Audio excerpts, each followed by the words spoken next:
Hello students, welcome to Hindi class. Hindi की कक्षा में आपका स्वागत है।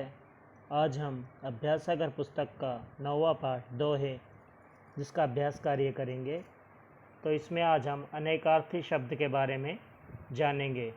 अनेकार्थी शब्द यानी कि अनेक अर्थों वाले शब्द। तो आइए शुरू करते हैं। पहले है, नीचे स्तंभ क में कुछ शब्द दिए गए हैं और स्तंभ ख में उनके एक से अधिक अर्थ दिए गए हैं। शब्दों को उनके अर्थ से मिलाइए। तो पहला है मन, जिसका अर्थ है, मन का क्या अर्थ है? हृदय, तौल या एक मन। तो यहाँ 1 नंबर आ जाएगा। दूसरा है फल, फल का अर्थ होता है परिणाम, सेब, आम आदि, और ये 2 नंबर आ जाएगा। इसके बाद है जान, जान तीसरा है जान, जान का है जानना या प्राण, प्राण यानी कि हमारी सांसें, हमारे जान, ये जान है। तो इसमें आ जाएगा 3 नंबर। इसके बाद चौथा है पर यानी कि पंख, परंतु या ऊपर, तो यहाँ 4 नंबर। पांचवा है डाल, डाल यानी कि डालना, क्रिया शब्द हो गया, पेड़ की डाल, तो यहाँ जाएगा 5 नंबर। ठीक है। इसके बाद है दूसरा, नीचे कुछ शब्द दिए गए हैं, उनके सामने उनके दो दो अर्थ लिखिए। तो ये शब्द दिया है पहला उत्तर, जिसका अर्थ होता है, एक अर्थ होता है इसका जवाब और दूसरा होता है दिशा, उत्तर दिशा होती है ना। और दूसरा में ख में है हार, इसका एक अर्थ होता है माला, हार यानी कि माला, और एक होता है पराजय यानी कि हार जाना। तीसरा है सोना, जिसका अर्थ होता है नींद यानी कि सो जाना, और एक होता है इसका अर्थ स्वर्ण, स्वर्ण यानी कि सोना, जो आभूषण बनते हैं जिनसे। चौथा है तीर, जिसका अर्थ होता है बाण या फिर किनारा यानी कि नदी का किनारा को, नदी के किनारे को भी क्या कहते हैं? तीर। ठीक है। अब किन्हीं 2 शब्दों के 2-2 वाक्य बनाइए। तो पहला शब्द हमने लिया उत्तर, इसका हमने वाक्य बनाया, मैंने उसके प्रश्न का उत्तर दिया, तो ये प्रश्न वाला उत्तर हो गया। दूसरा दिशा वाला, तो ये हो गया मेरा घर उत्तर दिशा में है। ठीक है। इसके बाद अगला हमने शब्द लिया हार, इसके भी हमने 2 वाक्य बनाए हैं। कौन कौन से हैं? पहला है, मेरे पास सोने का हार है, यानी कि स्वर्ण आभूषण है, सोने का हार है। तो दूसरा हो गया इसका, क्रिकेट मैच में पाकिस्तान हार गया, यानी कि उसकी पराजय हो गई। ठीक है। इसके भी 2 हमने वाक्य बना दिए। इसके बाद देखिए, याद रखिए, प्रत्येक भाषा में अनेक शब्द ऐसे होते हैं जिनके एक से अधिक अर्थ होते हैं। वे शब्द प्रसंग बदलने पर अलग अलग अर्थ देते हैं। ऐसे शब्द अनेकार्थी शब्द कहलाते हैं। तो देखो बच्चों, जो अनेकार्थी शब्द हैं वो, उनकी परिभाषा क्या है कि प्रत्येक भाषा में जो अलग अलग शब्द होते हैं, उनके जिनके अर्थ एक से अधिक होते हैं, वे शब्द, जो शब्द जिनके अर्थ अलग अलग होते हैं, वे प्रसंग बदलने पर उनका अलग अलग अर्थ हो जाता है। तो ऐसे शब्द क्या कहलाते हैं? अनेकार्थी शब्द। ठीक है। इसके बाद है, नीचे दिए गए शब्दों के पर्यायवाची शब्द छांट कर लिखिए। तो यहाँ इसमें से हमने छांट कर लिखने हैं पर्यायवाची शब्द। पहला अंधकार, जिसका अर्थ है तम, अंधेरा। दूसरा है शरीर, जिसका अर्थ होता है बदन या देह। तीसरा है आदर, जिसका अर्थ होता है मान या सम्मान। चौथा है पृथ्वी, जिसका अर्थ होता है धरा या वसुधा। पांचवा है कमल, कमल यानी कि पंकज या जलज। ठीक है। तो इसके बाद है, अगले पेज पर हैं, आओ दोहराएं। नीचे दिए गए वाक्यों के अंत में है अथवा हैं का प्रयोग कीजिए। तो देखो, एक तो ये है, एक है जिसमें ऊपर बिंदु लगी हुई है। तो सुरेश पिचकारी भर रहा है, तो यह क्या है कि यह एक पर्सन है, एक व्यक्ति है सुरेश, तो उसके लिए है का इस्तेमाल होगा। आप कहाँ रहते हैं, यहाँ आएगा हैं, बिंदु वाला है आएगा। क्यों? क्योंकि आप कहाँ रहते हैं एक से भी पूछ रहा है, या फिर रिस्पेक्ट के तौर पर भी हम हैं का प्रयोग करते हैं।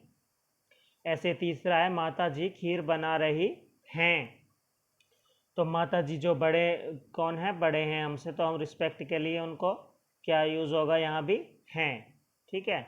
इसके बाद है, नीचे कुछ वाक्य दिए गए हैं, उनमें से संज्ञा अथवा सर्वनाम शब्दों को मोटा किया गया है। इन मोटे काले शब्दों का भेद या नाम बताइए। ठीक है, तो पुस्तक, पहला है पुस्तक, देखो ये क्या था, जातिवाचक संज्ञा। दूसरा है वह रोज मेहनत करता है, तो वह मोटा काला शब्द है, तो वह क्या हो गया, सर्वनाम है। तो कौन सा सर्वनाम है, ये है पुरुषवाचक सर्वनाम। वह क्या है, पुरुषवाचक सर्वनाम। तीसरा है एवरेस्ट संसार का सबसे ऊंचा शिखर है, तो इसमें एवरेस्ट क्या है, व्यक्तिवाचक संज्ञा है, क्योंकि ये नाम दिया गया है, तो क्या है ये, व्यक्तिवाचक संज्ञा। चौथा है शायद दरवाजे पर कोई खड़ा है, तो कोई का मतलब है कि निश्चित नहीं है कि कौन है, कोई भी खड़ा हो सकता है, तो यह क्या हो, कौन सा सर्वनाम बनेगा, अनिश्चयवाचक सर्वनाम। ठीक है, इसके बाद है नीचे दिए गए वाक्यों में विशेषण शब्दों पर घेरा लगाइए। कविता ने मधुर गीत गाया, तो विशेषण गीत की विशेषता क्या हुई कि मधुर था वह गीत, तो मधुर पर हमने क्या किया है, सर्कल लगा दिया है। इसके बाद है बच्चों ने 2-2 केले खाए, तो कितने केले खाए बच्चों ने, 2-2, तो केलों की विशेषता हुई 2-2 केले खाए। इसके बाद है थोड़ी खीर बची है, तो खीर की क्या विशेषता हुई कि खीर थोड़ी बची है, तो थोड़ी को भी हमने सर्कल कर दिया है, घेरा लगा दिया है। इसके बाद अगला है नीचे दिए गए वाक्यों में उचित विराम चिन्ह लगाइए। देखो नीचे कुछ वाक्य दिए हुए हैं, इसमें हमने विराम चिन्ह लगाए हैं। तो पहला है तुम क्या पढ़ रहे हो, तो यह क्या है, प्रश्न पूछा गया है, तो यहाँ क्या आ गया, प्रश्नवाचक चिन्ह या प्रश्नसूचक चिन्ह। दूसरा है राम अब तुम पढ़ो, तो राम के बाद देखो थोड़ा रुकना पड़ेगा, क्योंकि यहाँ आ जाएगा अल्प विराम, ये होता है अल्प विराम। तो अल्प विराम अब तुम पढ़ो, पढ़ो तो यहाँ कोई क्वेश्चन नहीं है, तो इसका मतलब है यहाँ क्या लगेगा, पूर्ण विराम। ठीक है, ऐसे तीसरा है माँ ने कहा, इसके बाद भी आएगा अल्प विराम, क्या आएगा, अल्प विराम, जिसे हम कोमा भी कहते हैं। और ऊपर आ गया इसके उद्धरण चिन्ह, ये होते हैं उद्धरण चिन्ह, यहाँ से शुरू हुआ और वाक्य के अंत में खत्म हो जाता है। तो बिटिया माँ ने कहा अल्प विराम, उद्धरण चिन्ह शुरू, बिटिया मिठाई खा लो, पूर्ण विराम, फिर उद्धरण चिन्ह बंद। ठीक है, अब 8वां है नीचे कहानी दी गई है, जो अधूरी कहानी है उसको पूरा कीजिए। कहानी को पूरा करते समय यह ध्यान रखिए कि कहानी का मूल भाव पाठ दोहे में से किसी एक दोहे के भाव से मिलता हो। 4 मित्र थे, रोहित, अमित, हरि और राकेश। वे चारों छठी कक्षा में पढ़ते थे। एक दिन की बात है, चारों मित्र शिमला घूमने गए। वे बर्फ भरे पहाड़ों पर चढ़ाई कर रहे थे कि अचानक रोहित का पैर फिसला और वह एक गहरे हिमविदर में जा गिरा। तीनों मित्रों के चेहरे पर हवाइयाँ उड़ने लगी। अमित और हरि ने राकेश से कहा, तुम यहीं ठहरो, हम शीघ्र ही कोई मदद लेकर आते हैं। 3-4 घंटे बीत जाने के बाद जब वे दोनों नहीं आए, तो राकेश उनके इरादे समझ गया और खुद ही अपने मित्र को बचाने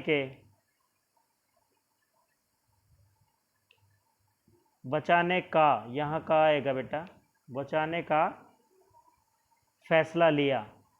सबसे पहले तो उसने अन्य सैलानियों को इस दुर्घटना के बारे में बताया। सैलानी होते हैं पर्यटक जो घूमने आते हैं। सबसे पहले तो उसने अन्य सैलानियों को इस दुर्घटना के बारे में बताया और उनकी मदद से बचाव दल को सूचित किया। कुछ ही देर में बचाव दल वहां पहुंच गए और रोहित को सुरक्षित बाहर निकाल लिया। रोहित को जब अमित और हरि की सच्चाई का पता चला तो उसने राकेश को गले से लगा लिया और कहा, विपत्ति में जो साथ निभाता है वही सच्चा मित्र है।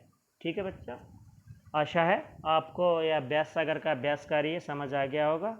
अब आपने इसे अपनी पुस्तक में कंप्लीट करना है। Okay, thank you.